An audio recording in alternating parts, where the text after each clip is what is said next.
E agora em nosso programa Elga e Você, vamos ter um bate-papo com muita informação que estamos tendo a honra de receber aqui em nosso programa José Augusto Tenuta, escritor. Olha, muito obrigada por ter aceitado o convite e estar aqui com a gente hoje. Elga, em princípio o prazer é todo meu, né? É uma honra participar do seu programa e ainda mais para falar daquilo que eu gosto, que é futebol e história de Cuiabá. Com certeza, né? O futebol é uma paixão mundial, é algo que realmente move o mundo, né? E olhando agora, no momento que nós estamos, algo especial, Cuiabá na Série A, né? Foi algo que movimentou muito. Contar a história do futebol aqui de Cuiabá, assim, foi algo que acabou acontecendo porque eu já estou sabendo que tem 8 anos de preparação deste livro, né? 7 escrevendo e 1 contextualizando, é assim que fala? Sistematizando. Mas nós estamos em um momento especial aqui para Cuiabá, então foi algo que acabou acontecendo meio que naturalmente. Elga, a ascensão do Cuiabá para a Série A do futebol brasileiro, por incrível que pareça, já era prevista lá na década de 1910. Meu senhor! Os primeiros dirigentes esportivos de Cuiabá, eles já começaram a se envolver com o futebol justamente com essa ideia. Eles queriam que os times nossos, na época falava-se Mato Grosso, porque era um estado só, né? Eles queriam que os times nossos, principalmente de Cuiabá, um dia rivalizassem com os times de São Paulo e Rio de Janeiro. E eles focaram nessa ideia, trabalharam a vida toda para que isso acontecesse. Eu só fui descobrir através da pesquisa e com a chegada do Cuiabá na Série A, eu digo que conseguiu realizar o sonho desses primeiros dirigentes nossos, né? O José Augusto Tenuta escreveu um livro que está aqui ao nosso lado, que é uma trilogia. Justamente. Né? Cuiabá, um show de bola. Vocês estão dando uma olhada. Eu estou curiosíssima, José, para fazer essa leitura, que eu tenho certeza assim, que é uma viagem. Com certeza. Essa ideia de escrever sobre futebol cuiabano, eu tinha ela há muito tempo, porque eu sou apaixonado por futebol. Eu já ia perguntar, não poderia ser diferente, né? Eu chego até às raias, às vezes, do absurdo, porque eu aqui em Cuiabá sou Dom Bosquino e em termos nacionais sou Flamengo. Olha então, só! Então a minha paixão por futebol, mas é sempre comedida, né? Lógico, eu sei reconhecer o mérito do adversário. Muitas vezes, numa discussão mais acalorada, não, mas normalmente eu reconheço. Então, veja bem. Você é do embate?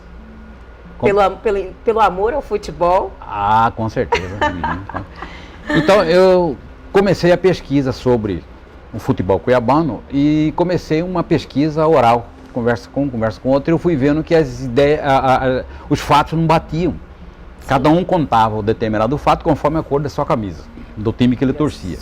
Aí eu parti para a pesquisa física mesmo, de buscar material que comprovasse o que me diziam. Documentado mesmo. Documentado. E para minha surpresa, e até eu fiquei, de certa forma, boquiaberto, vamos dizer assim, de ver o que eu encontrei. E eu fui descendo nos anos, fui parar em 1890. Meu senhor! E eu fiquei entusiasmado com aquilo, né? Mas um outro fato que me chamou a atenção foi da cidade que eu encontrei. Eu sou cuiabano, de Tiapicruz, nasci e criei aqui, nasci no Cochipó da Ponte. Minha gente?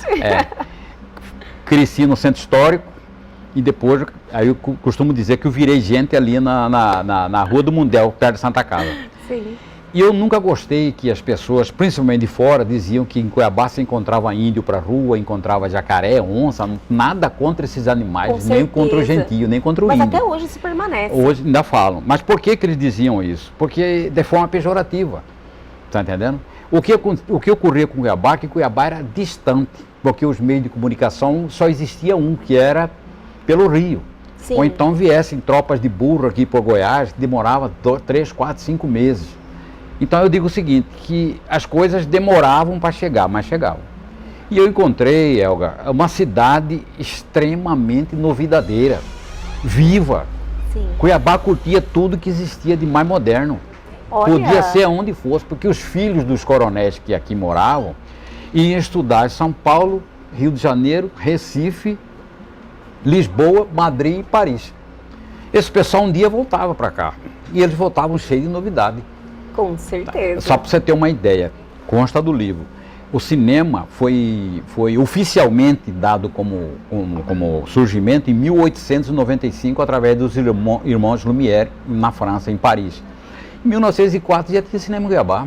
Meu senhor. Já tinha cinema aqui. Eu, de posse dessas informações do futebol e também da cidade, eu falei, eu vou contextualizar o futebol na cidade. Então, a proporção que você vai lendo na história do futebol, você vai conhecendo o entorno dele, como que era a cidade, quem que mexia com o futebol, as empresas que patrocinavam, o que acontecia no dia a dia da cidade. Porque, veja bem, o futebol custou pegar em Cuiabá, porque ela oferecia uma série de atividades de lazer que confrontavam com o futebol. Além das que eram cotidianas, como por exemplo, olha, vamos marcar um jogo para domingo. Eu falei, domingo nem pensava, tá subindo uma lufada de pintado, eu vou pescar. E a turma todo ia para a beira do rio, ninguém queria saber de então, futebol. Tinha outras distrações. Tinha outras distrações, com certeza. Entendi. E quando chegava a lancha no porto? Era outro problema, ia todo mundo para a beira do rio, lá no porto, para ver a lancha chegar e quando partisse. Então, se você agendasse qualquer jogo de futebol nesse dia, o futebol perdia mesmo. Agora, você imagina quando começou a chegar os aviões hidro. Era outra loucura, né? Então, o futebol, ele foi um herói em Cuiabá. Porque as opções de lazer que a cidade oferecia para a juventude da época rivalizava fortemente com o futebol.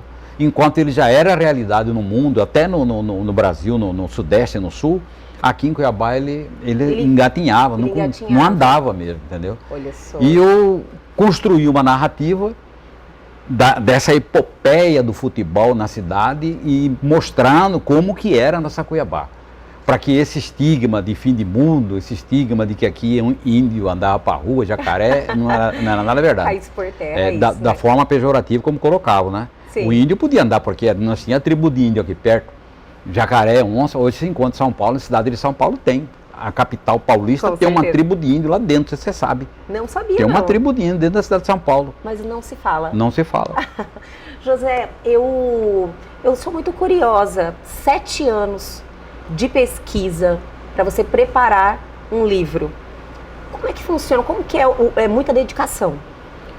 Você tem que ter tempo, dinheiro, que gasta-se muito. Só por exemplo, a editora é Entre Linhas. Que a gente precisa ressaltar que é um selo. Não, né? É o melhor que tem na praça, melhor que né? tem. Aqui no Cuiabá não tem melhor. É importante nós passarmos essa informação para o nosso telespectador, porque muitos desconhecem. Justamente. Entendeu? Como a Entre Linhas não é qualquer obra que eles aceitam. Não é. Então, o que ocorre? Por que a pesquisa é demorada? Porque são fotografias antigas, são fatos antigos. Você encontrar, porque tudo que está aqui está referenciado. Se eu fosse pela declaração das pessoas, ia dar uma confusão. Então eu tive que buscar documentos que comprovassem aquele fato. Entendi. E essa busca demora. Por exemplo, fotografias com time de futebol. Eu tinha fotografia, mas quem tinha, eu não conhecia os jogadores. Sabia qual era o time e falava, esse aqui é fulano de tal, esse aqui eu não sei quem que é. Mas você vai lá no pé da 90, que a avô dele mora lá. Aí eu vou lá encontrar toda o cara. uma busca. Aí chegava lá e encontrava o nome dele, de um. E esse outro aqui você vai na Várzea Grande, que ele namora lá. E eu tinha mais ou menos umas 100 fotografias para buscar a informação delas. José, é toda uma equipe para fazer esse trabalho. Eu mesmo, minha equipe, né? Você, né? Equipe. Você sabe por quê, Elga? Infelizmente, cultura só é prioridade na hora que entra um interesse político. Fora do interesse político, acabou. Tá entendendo? Entendi. E outro detalhe, o povo, infelizmente, isso não é cuiabano, é Mato Grossense, é brasileiro. Ele não valoriza. Você vê, um material desse, você leva para uma pessoa, ele fala, não, me dá um. Mas, quer dizer, o trabalho que você está fazendo aqui, muitas vezes o cara está vendo na televisão, não consegue avaliar o trabalho que você teve de preparar aquele momento. É a mesma coisa do livro, não sabe o que eu tive que fazer para chegar até aqui. Com certeza. Nossa, 7 anos de pesquisa, justamente. Você compartilhou. E outra coisa, o valor que isso tem. né, para a nossa história, alguém que fez essa pesquisa, que foi lá, buscou tudo documentado, mas nós precisamos introduzir esse tipo de sentimento e valorização para as pessoas. Porque veja bem, o material de futebol que tem aqui não existe similar no estado de Mato Grosso, nem Mato Grosso do Sul, porque aqui envolve muitos times de Mato Grosso do Sul, porque na época era um estado só e existia um intercâmbio muito forte dos times daqui com os times de Campo Grande e Corumbá principalmente, tá entendendo? Então eu garanto para você, não existe esse material compilado do jeito que está aqui. Tá entendendo? A Federação Mato Grossense de Futebol não tem 1% do que está aqui. Nossa. Porque se perdeu, todo o arquivo da federação se perdeu. Tá entendendo? Então, se você quiser saber a história do futebol cuiabano, tá todinho aqui, ano a ano. Todos os times de futebol que disputaram o Campeonato Cuiabano, você vai encontrar ele aqui com a sua ata de fundação, 90% deles, com as suas diretorias, com as suas renovações de diretoria, com as suas equipes, com os seus jogos. Que trabalho praticamente com todos com os seus resultados. Olha então, é um trabalho que demanda, primeiro, paixão.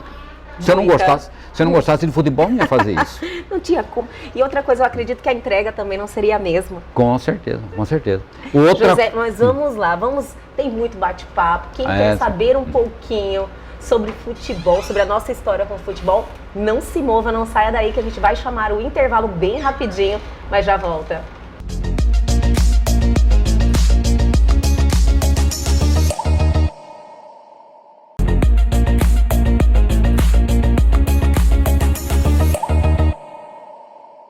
Estamos de volta com esse bate-papo. Olha, quero te agradecer mais uma vez, José Augusto Tenuta, escritor, que está com uma obra que sensacional, que eu estou curiosíssima. Eu já vou adquirir o meu exemplar. Oh, que bom.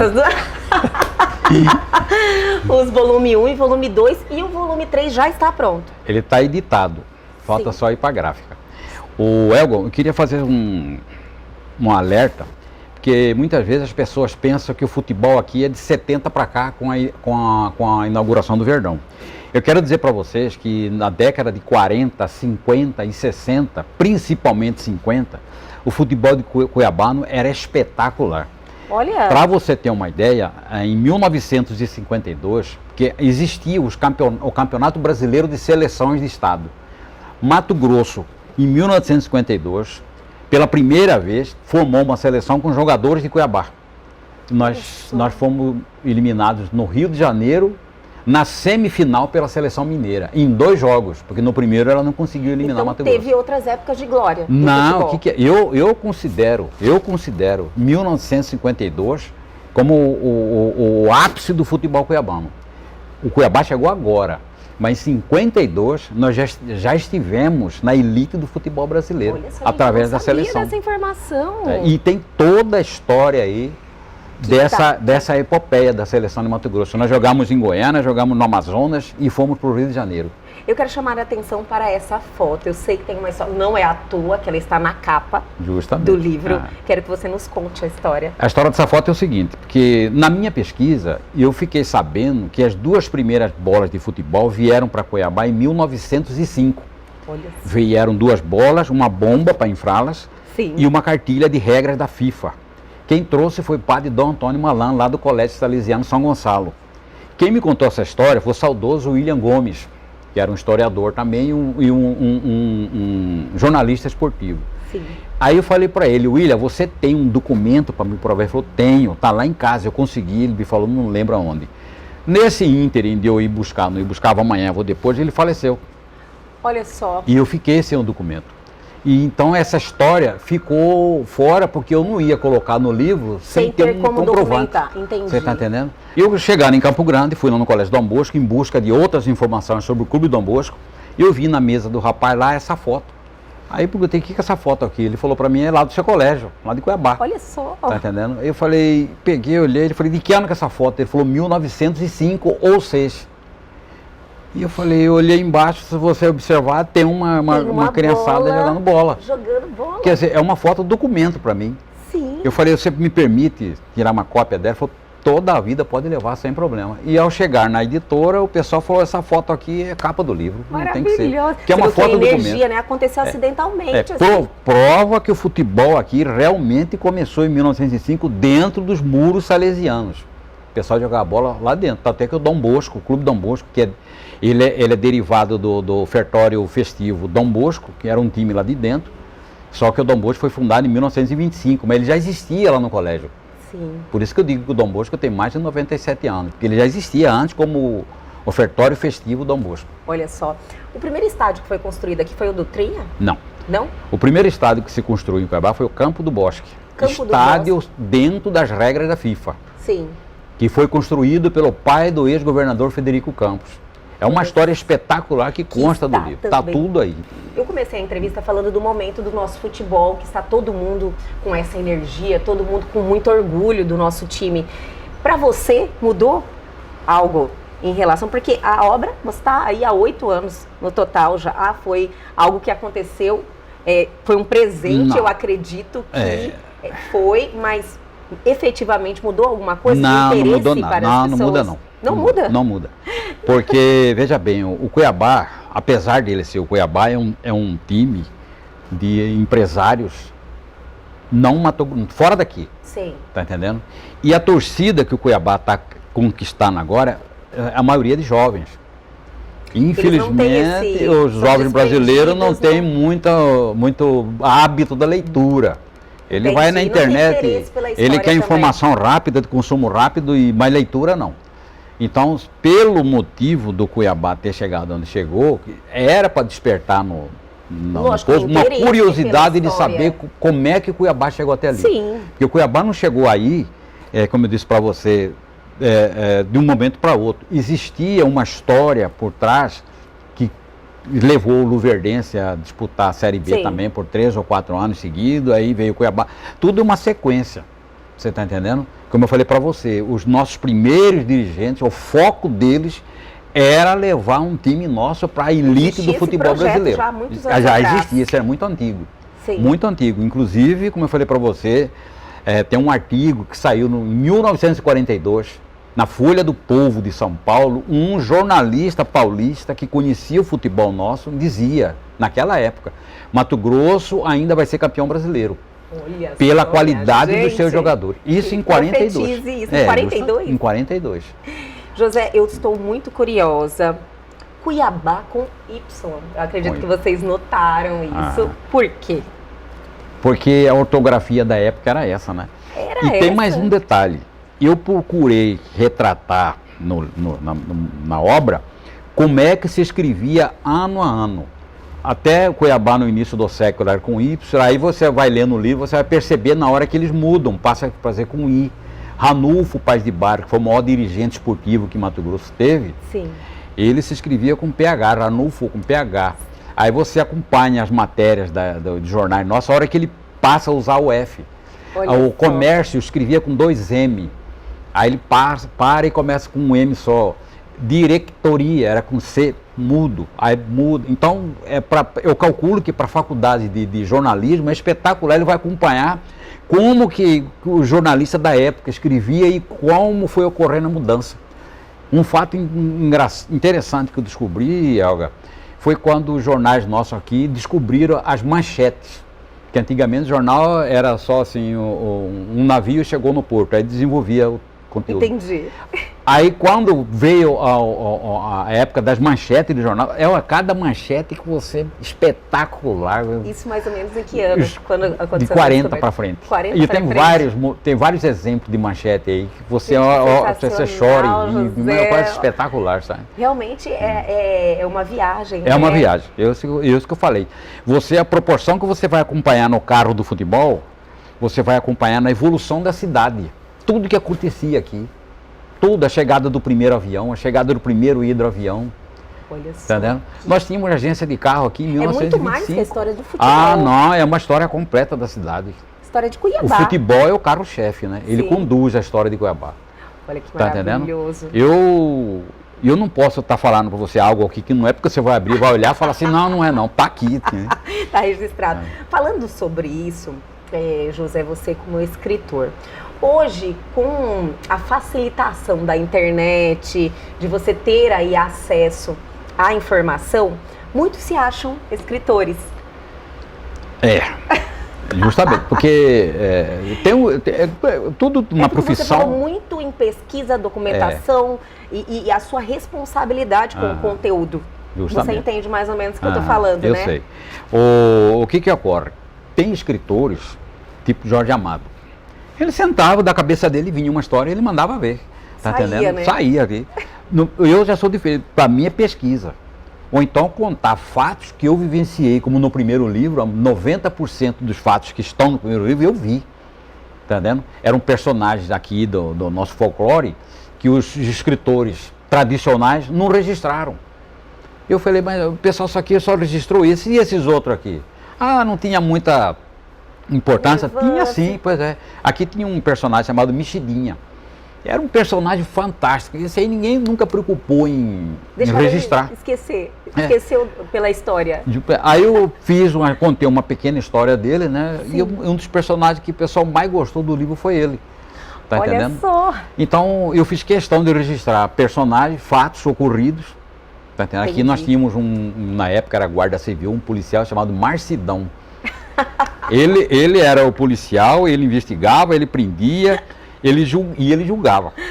Ele fazia tudo onde ele pegava o cara, né? É bandido, né? Sim. Terminou, morreu matado. Meu Senhor. Então era um personagem que ficou na memória do povo na época. Se eu não fizesse esse trabalho, a hora que eu e outros que eu conheceram morrer, ele morreria também. Esquecido também, né?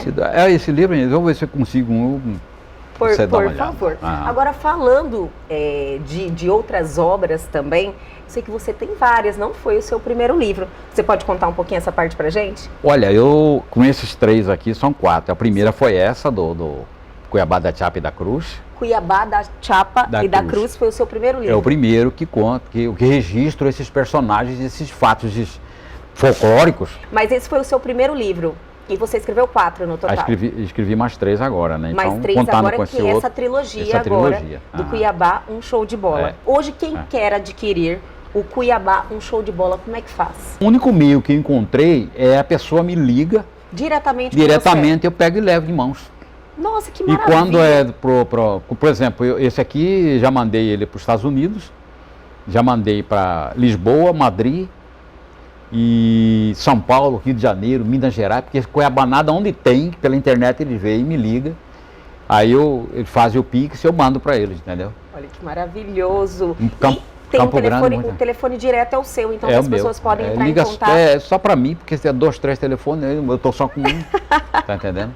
Entendi. Mas eu tenho certeza que as pessoas que tiveram o privilégio de acompanhar essa entrevista e entenderam o quanto essa obra é maravilhosa, que é muito mais além do futebol, né? Falar da nossa cidade e respeitando fatos documentados. Fatos verdadeiros, né? Com compromisso com relação ao conteúdo. Então eu tenho certeza que as pessoas vão ter essa curiosidade e valorizar, né? Mudar essa cultura, querer olhar de uma forma diferente para esse trabalho. Justamente, só para exemplificar o que é esse material, Silmar Canavarros Freire, que é um mistense, um poconiano que mora em Cuiabá, um cara fantástico, fabuloso, ele falou para mim, Zé, que eu já li 2 vezes os 2 livros, agora eu estou relendo para fazer apontamentos, tirar a coisa do livro.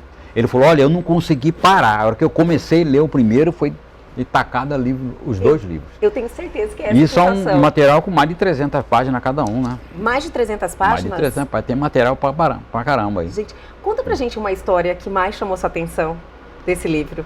Olha, o que mais me chamou a atenção, me emocionei. Se emocionou? Emocionei quando descobri num rascunho de jornal o primeiro time de Cuiabá organizado, em 1909. Um pedacinho assim no jornal, o Esporte Cuiabano Clube. O esporte em inglês, ESPORT, Cuiabano Clube, CLUB, que era o futebol, que era tudo em inglês.